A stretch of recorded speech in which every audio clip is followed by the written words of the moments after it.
புதன்கிழமை, வியாழக்கிழமை மகரிஷி அவர்களுக்கு உள்ளுணர்வாக கிடைத்த கவிதைகளை நாம் பார்த்து கொண்டு வருகிறோம். ஒவ்வொரு கவிதையிலையும் நாம் ஞானத்தை பெற முடியும். அதனாலதான் ஞான களஞ்சியம் அப்படின்னு இந்த புத்தகத்துக்கே தலைப்பு கொடுத்திருக்காங்க. ஒரே தலைப்புல கூட நிறைய கவிதைகள் எழுதியிருப்பார். ஆனா ஒவ்வொரு கவிதையை படிக்கும் பொழுதும் அந்த தலைப்புக்கு வேண்டிய கருத்துக்களை வெவ்வேறு விதமாக சொல்லியிருப்பாங்க.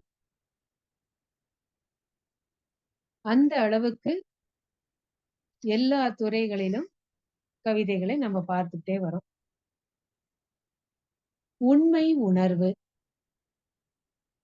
அப்படிங்கிற தலைப்புல கவிதைகளை பார்க்கிறோம். எதை உணர்ந்தாரோ, எது உண்மைன்னு தெரிஞ்சதோ, அத இந்த கவிதையில ஒரே நாள்ல 30 கவிதைகள்ல மகரிஷி கொடுத்திருக்காங்க. உயர்ந்த மனிதர், இறை உணர்வு பெற்றவர், வாழ்க்கையில நிறைய அடிபட்டிருக்கார்.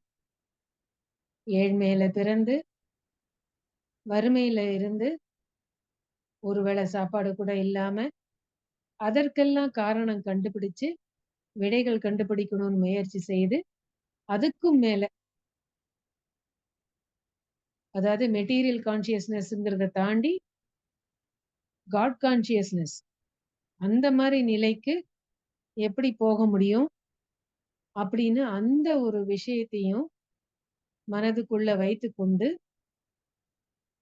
நடக்கிற விளைவுகள், கிடைக்கிற விளைவுகள் எல்லாமே இயற்கையோட ஒத்து சரியாதான் இருக்கு அப்படிங்கிற ஆணித்தரமான நம்பிக்கையோட கஷ்டமான வாழ்க்கையிலேருந்து மேல்நிலைக்கு வந்து மறுபடியும் கஷ்டத்துக்கு போய் அதுக்கப்புறம் துறவு மேற்கொண்டு சமூக தொண்டாற்றுவதற்கு, துறவுன்னு அவருடைய பாணியில அது சமூக தொண்டு ஆற்றுவதற்கு மகரிஷி வந்தாங்க. அதுலயும் எவ்வளவோ கஷ்டங்கள் பட்டாங்க. இந்த உண்மை உணர்வுங்கிற தலைப்புல அவர் கவிதை எழுதினது 1983. அவர் அவருடைய 50வது வயசுல 1961லயே 2 மனைவி கிட்டையும் பர்மிஷன் கேட்டுட்டு வந்துட்டாங்க. சமூக தொண்டு ஆற்றுறேன். அதுக்கப்புறம் எவ்வளவோ கஷ்டங்கள். இறை உணர்வு பெற்றதுக்கு அப்புறமும் அந்த கஷ்டங்களை அவ்வளவு பார்த்திருக்கு. அப்புறம் தான் கடைசியா ஆழியாருக்கு அங்க ஆசிரமம் அமைச்சு அதுக்கப்புறம் இது பண்ணார். வெளிநாட்டுக்கு போறதுன்னா கூட அவர் போனார்னு நம்ப கூட இல்லை முதல்ல. அப்படி மக்கள் இருந்தாங்க. அதுக்கப்புறம் வெளிநாட்டுக்கு போன போது நீங்க மட்டும் ஏன் போகணும், வேற யாரெல்லாம் போலாமே அப்படிங்கிற கேள்வி. சோ நல்லது செய்தாலும் கேள்விகள், தவறுகள் செய்தா அதை பத்தி ரொம்ப கேட்கறது இல்லை. ஆனா நல்லது செய்யும் பொழுது நிறைய கேள்விகள் வருது. ஏன்னா தவறு செய்யறதுதான் ரைட்டுன்னு நினைச்சிட்டு இருக்கோம். அந்த மாதிரி மனநிலையில மயக்க நிலையில வாழ்க்கை இப்ப சமுதாயத்துல எல்லா மக்கள்கிட்டயும் போயிட்டு இருக்கு. அதனாலதான் உண்மை உணர்வுங்கிற அந்த இதுல மகரிஷி ஒரு கவிதையை கொடுக்கிறார். சிந்தனைக்குள் துளிர்க்கும் சிவகருணை அப்படிங்கிற அந்த சிந்தனை அப்படிங்கிற அந்த விஷயத்திலேயே சிவகருணை துளிர் விடும் அப்படிங்கிற. அப்ப அந்த சிந்தனை அது எவ்வளவு முக்கியம். சிவகருணை கிடைக்கிற அளவுக்கு அந்த சிந்தனை வளப்படுத்திக்கணும். அப்ப அதுக்கு வேண்டிய ஒரு கருவி சிவகருணை கிடைப்பதற்கு வேண்டிய ஒரு கருவி சிந்தனை தான் அப்படின்னு ஒரு லைன்ல கொடுக்கிறார். அப்ப நம்மளுடைய சிந்தனை எப்படி இருக்கணும்? அப்புறம் ஏன் மனிதனுக்கு மட்டும் இந்த சிந்தனை இருக்கு? மத்த உயிரினங்களுக்கும் மனிதர்களுக்கும் என்ன வித்தியாசம்னா இந்த சிந்தனை ஆற்றல் தான். மனம்ங்கிறது இருக்கு, எல்லாத்துக்கும் அந்த உணர்ச்சி நிலைங்கிறது இருக்கு. தாவரத்திலேயே தொட்டா சிலிங்கி அப்படிங்கறதுல இருக்கு. தொட்டா அது சுருங்கிக்கிறது, விட்டுட்டா மறுபடியும் அது பழைய நிலைக்கு வந்துடும். அந்த மாதிரி ஓரறிவிலேருந்தே அந்த மனம்ங்கிறது வர ஆரம்பிச்சிடுச்சு. ஆனா, மனிதன்னு வரும்பொழுதுதான் அந்த சிந்தனை ஆற்றல் உச்சத்துக்கு போகுது. மனிதனின் சிறப்புங்கிற ஒரு இடத்துல சொல்றார். பூரண பொருளே புதுமை அடைந்து, ஆரணமான அணுவாய் விரிந்து, அணுவின் கூட்டம் இயக்கம் பக்குவம் அசைவாய் இசைவாய் அண்ட கோடிகளாய், ஓரறிவின முதல் ஐயறிவினம் வரை, ஊனாய் உயிராய் உருவ பேதங்களாய், தானாய் விரிந்த தத்துவமாகிய சுவை முதல் ஐந்தையும் சுகிக்கவும் அறியவும், கர்ம ஞான கருவிகள் பெற்று அறிந்தும் வாழ்ந்தும் அரூப நிலையாம் ஆதி நிலையை அறிந்து முடிவுற எழுந்த வேகத்தால் எடுத்த வடிவம் அறிவின் நிலைகள் ஐந்துக்கும் அப்பால் அறிவின் உயர்வாம் ஆறாம் நிலையில் வந்து பிறந்து வாழ்வதே மனிதன், சிந்தனை அறிவின் சிறப்பே மனிதன் அப்படின்ட்டு கொடுக்கிறார். அப்புறம் அதுக்கு என்ன, யூகம் யுக்தி யோசனையோடு வேகம் நுட்பம் விளைவதற்கு உரிய அறிவின் நிலையே ஆறாம் நிலையாம் அவ்வித அறிவின் ஆட்சியே மனிதன்கிறார். அப்போ அந்த சிந்தனை ஆற்றல்ங்கிறது தான் மற்ற உயிரினங்களுக்கும் நம்மளுக்கும் வித்தியாசப்படுத்தி காமிக்குது. சிந்தனை செய் மனமே செய்தால் தீவினை அகன்றிடுமே அப்படின்னு ஒரு கவிதையில கொடுக்குறாங்க சினிமால. அதுல என்ன கொடுக்குறாங்க, நீங்க சிவகாமி மகனை சண்முகனை சிந்தனை செய் மனமே அப்படின்னு இந்த பக்தி மார்க்கத்துல கொடுக்குறாங்க. கடவுளை நினைச்சுக்கிட்டா, முருக கடவுளை நினைச்சுக்கிட்டா சிந்தனை செய்தா அது தீவினை அகன்றிடும் அப்படின்ட்டு சொல்றாங்க.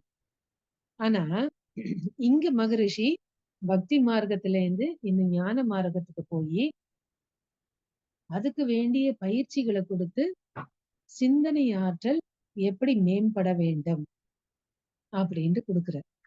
சரி, அந்த சிந்தனை ஆற்றல் விரிவடையலைன்னா என்ன ப்ராப்ளம் இருக்கு, அதுக்கும் கொடுக்குறார்.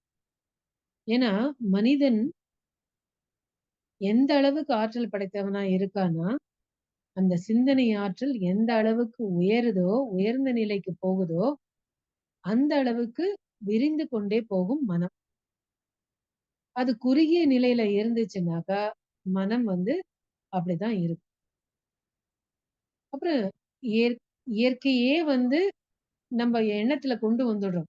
எண்ணமே இயற்கை அதன் சிகரமாகும், இயற்கையே எண்ணத்தில் அடங்கி போகும் அப்படிங்கிற அந்த அளவுக்கு சிந்தனைய நம்ம வளர்த்துக்கிட்டே போக முடியும் நல்ல விதமா. ஆனா அதுவே எதிர்மறையா இருந்துச்சுன்னா, அது பின்னாடி போக ஆரம்பிச்சோம்னாக்கா அது ஒரு குறுகிய வட்டத்துல தான் கொண்டு விடுது. அப்ப எப்படி இருக்கு இந்த கவிதையில கொடுக்குறார். பிறந்து விட்ட காரணமே கருவ அமைப்பில் பெற்றுள்ள வினைப்பதிவு என்னும் உள்ளுள் சிறந்து இயங்கும் அருளாற்றல் சிந்திப்போர்கள் செழித்து உலகு உய்ய தொண்டாற்ற ஓங்கும் அறம் தொடரும் பல துறையில் உலகோர் வாழ்வில் அல்லல்களை களைந்து அமைதி பெற வழிகள் செய்வார்.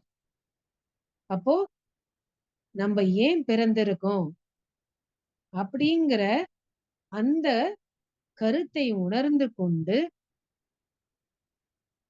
சிந்தனை ஆற்றலை எந்த அளவுக்கு புரிந்து கொண்டு அதை உபயோகப்படுத்துறோமோ, நம்ம மனம் விரிவடைந்து எத்தனை விதமான செயல்களை செய்ய முடியும் அப்படின்ட்டு உலகளாவ செய்ய முடியும்னு மகரிஷி சொல்றார். இப்ப சிந்தனை ஆற்றல் குறைந்தா என்ன ஆகும், மறந்தவர்கள் தன் அளவில் குறுகி நின்று மாற்று கருத்தே கூறி மகிழ்வார் அன்றோ அப்படின்ட்டு கொடுக்கிறார். அப்ப சிந்தனை ஆற்றல் அதை சரியா உபயோகப்படுத்திக்கலைன்னா மனம் குறுகிய நிலையில தான் இருக்கும், எல்லை கட்டிக்கிட்டே இருப்போம். அதே அந்த சிந்தனை வளம் பெற்று விரிவடைந்து கொண்டே போனா என்ன மாதிரி செயல்களை செய்ய முடியும் அப்படின்ட்டு சொல்றார். இன்னொரு கவிதையில இதையே கொடுக்கிறார். விரிவடையா மனநிலையும் விரிந்த மனச்செயலும் அப்படின்னு அன்னைக்கே இன்னொரு கவிதையில கொடுத்திருக்கார். விரிவடையா உள்ளத்தால் நமது தொண்டின் வித்து வளர்ச்சி உயர்வு எல்லை யாவும் தெரியாத அன்பர் பலர் தங்கள் போக்கில் திரித்து பல சுடுசொல்லால் வருத்தினாலும் பரிவோடு அவர் திருந்த வாழ்த்து சொல்வோம். நெறைய இப்ப அப்படிதான் பார்க்குறோம். அந்த கால சூழ்நிலையில கூட்டு குடும்பமா இருந்ததுனால, நெறைய நம்பளே உழைச்சு சம்பாதிச்சு, எல்லாமே வாழ்க்கை கஷ்டப்பட்டு, கஷ்டப்பட்டு அனுபவங்கள்னால நம்மளுடைய வாழ்க்கையை திருத்திக் கொண்டு, அதே நேரத்துல எல்லாவற்றையும் அனுபவித்துக் கொண்டு வாழ்க்கைய நடத்திக்கிட்டு போனதுனால, மனம் விரிந்த நிலையில இருந்துச்சு. அப்போ அந்த ஒழுக்கம், கடமை, ஈகை, அறநெறி வாழ்க்கை உயர்ந்த நிலையில இருந்துச்சு. இப்போ அந்த கூட்டு குடும்பமும் இல்ல. எல்லாமே ஈஸியா கிடைக்குது. ஈஸியா கிடைக்கணும்னு முயற்சி செய்றோம். அப்புறம் வசதிகள் பெருகிடுச்சு. அந்த காலத்துல வசதி இல்லாதனால, அந்த அளவுக்கு நம்ம முயற்சி எடுக்கட வேண்டியதா இருந்தது. இப்போ அப்படி இல்ல. வசதி பெருகிட்டதுனால, முயற்சி எடுக்க வேண்டியதும் குறைந்து போனதுனால, இப்ப ஒண்ணும் இல்ல. ஒரு கணக்கு போடணும் அப்படின்னா, கம்ப்யூ கம்ப்யூட்டரோ இல்ல மொபைல வச்சுக்கிட்டா கால்குலேஷன குடுத்துடுது. அந்த காலத்துல வாய்ப்பாடெல்லாம் படிச்சு அவ்ளோ அழகா கணக்கு. மனக்கணக்குன்னு போடுவோம். டக்கு டக்கு டக்குன்னு நம்மள கேட்பாங்க. நம்ம அதுக்கெல்லாம் பயிற்சி முறை இருக்கும். பள்ளிக்கூடங்கள்ல. இப்ப எல்லாமே மொபைலு இந்த மாரி கால்குலேட்டர் இப்படிலாம் வச்சுட்டு பண்றதுனால, மூளைய உபயோகிப்பதே குறைஞ்சு போச்சு. அப்போ அதனால நம்மளுடைய உடல் உறுப்புக்களை குறைந்த அளவுல தான் உபயோகப்படுத்துறோம். எல்லாமே மெஷின வச்சு பண்றதுனால. அதனால தான் அதேயே மூளைக்கும் இப்படி உபயோகப்படுத்த ஆரம்பிச்சுட்டோம். மூளைய உபயோகப்படுத்தும்போது என்ன ஆகுது? அந்த சிந்தனை அதுவும் குறுகிய நிலையில போயிடுது. அதனால தான் யாருக்கு மனம் விரிவடையலையோ, சிந்தனை வளமா இல்லைன்னா, தொண்டு செய்றவங்கள கூட ஒரு தடுக்கிற நிலைக்கு தான் போறாங்க. அப்புறம் அது தப்பா செய்றோம்னு அவங்க விமர்சனம் பண்றாங்க. ஆனா, அந்த மாரி செய்றவங்களையும், நம்ப சிந்தனை உயர்ந்த நிலையில இருந்துச்சுன்னா, எண்ணங்கள் உயர்ந்த நிலையில இருந்தா, அவங்களுக்கும் வாழ்த்து சொல்வோம். பரநிலையில் நம் மனதை இணைத்துக் கொண்டு, சரியில்லை நம் செயல் என்று உண்டு எனில் சமப்படுத்தி நலம் காண்போம் சலிப்பு இன்றி அப்படிங்கிறார். அப்போ எந்த அளவுக்கு சிந்தனை வளம் பெற்று, மனம் விரிவடைந்து நம்ம தொண்டு செய்றோமோ, அந்த அளவுக்கு விளைவுகள் நல்லது. ஆனா அத குறை கூறுறவங்களும் இருப்பாங்க. ஏன்னா அவங்க மனம் விரிவடையல. சிந்தனை அந்த அளவுக்கு விரிவடையல. அப்ப என்ன ஆகும்? நம்ம செய்யறதையும் அவங்க குறை சொல்வாங்க. அந்த மாரி குறை சொல்றவங்களுக்கும் வாழ்த்து குடுப்போம். அப்புறம் குறை சொன்னாங்கன்னா, நம்பள பரநிலையோட ஒன்றி, நம்ம செய்ற செயல்கள்ல ஏதாவது தவறு இருக்கா? அப்படின்னு அதையும் ஆராய்ச்சி செய்து, சோர்வு இல்லாம சமம்படுத்தி நலம் காண்போம்னு குடுக்குறாரு. அப்போ நம்ம கிட்ட தவறு இருக்கா? இல்லையான்னு எப்படி பார்ப்போம்? எப்ப பார்ப்போம்? நம்ப மனம் விரிவடைந்தா தான். நம்மளுடைய சிந்தனை உயர்ந்த நிலையில இருந்தா தான், நம்ப நம்மகிட்டயே தப்பு இருக்கான்னு ஆராய்ச்சி செய்வோம். ஏன்னா விரிவடையா மனமா இருந்ததுன்னா, எப்பொழுதும் தப்பு கண்டுபிடிச்சுன்னு தான் இருப்பாங்க. நல்லது செய்றவங்களையும் அங்கேயும் குறை பார்த்துட்டு தான் இருப்பாங்க. ஆனா, அந்த மாரி குறை காண்றவங்களுக்கும், குறுகிய நிலையில இருக்கிறவங்களுக்கும் நம்ப வாழ்த்து சொல்வோம். ஆனா, அந்த மாரி வாழ்த்து சொல்ற பக்குவம் எப்போ வரும்? நம்ப சிந்தனை உயர்ந்த நிலையில இருக்கணும். எண்ணங்கள் உயர்ந்த நிலையில இருக்கணும். மனம் விரிந்த நிலையில இருக்கணும். அப்படி இருந்தா தான் அவங்களுக்கு வாழ்த்து சொல்ல முடியும். அதோட அவங்க குறை சொல்றாங்கன்னு வச்சுக்கங்க. மகரிஷி இன்னும் எந்த உயர்ந்த நிலைக்கு போறாங்கன்னு பாருங்க. அப்படி குறை சொன்னாங்கன்னா, நம்ம கிட்ட ஏதாவது தப்பு இருக்கான்னு நம்ம எப்படி ஆராய்ச்சி செய்யணும்? நம்மளை அந்த சுத்த வெளியோட இணைத்துக் கொண்டு, பரநிலையில் இணைத்துக் கொண்டு, நம்ம கிட்ட தப்பு இருக்கான்னு நம்மளும் ஆராய்ச்சி செய்து, சமநிலையில நலம் காண்போம். நம்மள திருத்திப்போம் அப்படின்ட்டு சொல்றாரு. அப்போ என்ன ஒரு விரிவான மனநிலையில நம்ம இருக்கணும்னு பாருங்க. என்ன ஆழ்ந்த கருத்து பாருங்க மகரிஷி. அந்த கவிதையில குடுக்குறாரு பாருங்க. அப்படின்னா நம்மளுக்கெல்லாம் எவ்வளவு ஈகோ இருக்கு. அதனால தான் நெறைய விஷயங்கள கஷ்டப்படுறோம். இப்ப இந்த கவிதைய கேட்கும்பொழுது, மகரிஷி எத்தன கஷ்டங்கள் அனுபவிச்சிருப்பாரு பாருங்க. இந்த உண்மை உணர்வுங்கிற அந்த தலைப்புல இப்படி கவிதை எழுதியிருக்காருன்னா, அப்ப எவ்வளவு அவர் வந்து கஷ்டங்களை எதிர்கொண்டிருக்கணும். அதுக்கப்புறம் அவங்களுக்கெல்லாம் வாழ்த்து சொன்னதுனால தான், அந்த அனுபவத்த கவிதையா எழுதியிருக்காரு. அந்த அந்த மாரி வந்து அனுபவங்கள எல்லாம் அவர் எனது வாழ்க்கை விளக்கத்திலயும் குடுத்திருக்காரு. நம்ம அத படிச்சிருக்கோம். அத தவிர ஒரே நாள்ல 30 கவிதைகள அப்படி குடுத்திருக்காருன்னா, எந்த மனநிலையில இருந்திருக்கணும். அதுக்கப்புறமும் கடைசி மட்டும் அவர் வந்து ஏன்னா வாழ்க்கையில பிரச்சனைகள் இல்லாம இருக்காதுங்கிறார். அவர் ஒருத்தர் தான் இறை உணர்வு பெற்றவர். அவர் சுத்தி இருந்தவங்க இருக்கிறவங்க அத்தன பேரும் அந்த நிலைக்கு உயரல. அப்ப அவர பத்தியே வந்து கமெண்ட் பண்ணவங்கலாம் இருக்காங்க. இருந்திருக்காங்க. அப்ப எந்த மாரி நிலையில அவரு மனநிலையில விரிந்த மனநிலையில அந்த சிந்தனை ஆற்றல் அவரோட உயர்ந்த நிலையில இருந்திருந்தா, அவர் வந்து அந்த டெல்டா ஃப்ரீக்வன்சியிலேயே இருந்து கடைசி மட்டும் அத்தன புத்தகங்கள சமுதாயத்துக்கு வேணும் அப்படின்னு அந்த தொண்டு மனப்பான்மையில அவர் செய்திருப்பாரு பாருங்க. அந்த கஷ்டங்கள்லாம் இருந்தா கூட அவர் எதையும் நிறுத்தல. புத்தகங்கள் எழுதியிருந்திருக்கார், லெக்சர் குடுத்திருந்திருக்கார், எல்லாரையும் மீட் பண்ணியிருக்கார். மீட் பண்ணவங்க கூட எத்தனையோ பேர் வந்து நேரா வந்து கமெண்ட் எல்லாம் சொல்லியிருக்காங்க. நீங்க பண்ணது ரைட் இல்ல. நீங்க பண்ணது இப்படி பண்ணியிருக்கீங்க. படிச்சவங்களோ, படிக்காதவங்களோ எவ்வளவோ பேர் வந்து எதிர்கொண்டிருக்காங்க. இருந்தாலும் இந்த உண்மை உணர்வுன்னு அதுக்கு தலைப்ப குடுத்திருக்காரு பாருங்க மகரிஷி. ஏன்னா, அந்த சிந்தனை அந்த அளவுக்கு உயர்ந்த நிலையில இருந்ததுனால தான், அவருக்குள்ள அந்த சிவகருணை இருந்திருக்கு. அன்பும் கருணைங்கிறது இருந்திருக்கு. அத உள்ளுணர்வா கிடைச்சதுனால, அனுபவத்துல கிடைச்சதுனால, இறை உணர்வு பெற்றதுனால, நம்பளும் அந்த நிலைக்கு உயர்ந்தோம்னா, சிவகருணை நமக்குள்ள இருக்கும். நம்மளுக்கும் அது கிடைக்கும்னு ஒரு ஊக்கத்த இந்த கவிதையில குடுக்குறாரு. ஏன் பிறந்திருக்கோம் அப்படிங்கிறதே வினைப்பதிவு தான். இத ஃபர்ஸ்ட் சொல்லிடுறார். இதுதான் வந்து ஃபேக்ட், ரியாலிட்டி. அத ஃபர்ஸ்ட் சொல்லிடுறார். பிறந்துவிட்ட காரணமே கருவமைப்பில் பெற்றுள்ள வினைப்பதிவு. இத ஃபர்ஸ்ட் புரிஞ்சுக்கணும்.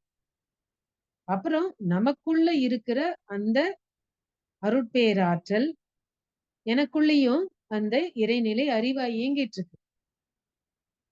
அத நான் எப்படி உணர்வேன்? எனக்குள்ள இருக்கிற இந்த பதிவுகள் அத உணர்வதற்கு எனக்கு தடுக்குது. அப்ப நான் அத எப்படி வந்து போக்கிக்கணும்? அதுக்கு தான் குரு கிடைச்சு, இத்தன வந்து பயிற்சி முறைகள நமக்கு குடுத்திருக்காரு. தினசரி வாழ்க்கையில நாம பார்க்கிறோம். வெளியிலயே வேண்டாம். குடும்பத்திலேயே எத்தன நிகழ்ச்சிகள் நடக்குது. கணவரோட, குழந்தைங்களோட, மாமியாரோட, மாமனாரோட, சொந்தக்காரங்களோட, வீட்ல வேலை செய்றவங்களோட, எத்தன நிகழ்ச்சிகள் நடக்குது. வேலைக்கு போறோம், ஆபீஸுக்கு போறோம்னா, அங்க நம்ம கிட்ட ஒர்க் பண்றவங்க. தினசரி நடக்குது வாழ்க்கை. அப்போ அந்த சிந்தனை வளம் பெற்று இருந்தா தான், விரிந்த நிலையில இருந்தா தான், நமக்கு பிரச்சனைகளுக்கு தீர்வு காண முடியுங்கிறார். ஆனா அதுக்கு எது உதவி செய்யணும்? நமக்குள்ள இருக்கிற அந்த அருள் ஆற்றல், அந்த சுத்த வெளி, அந்த வெட்ட வெளி. நமக்குள்ள அது அறிவா இயங்கிட்டு இருக்கு.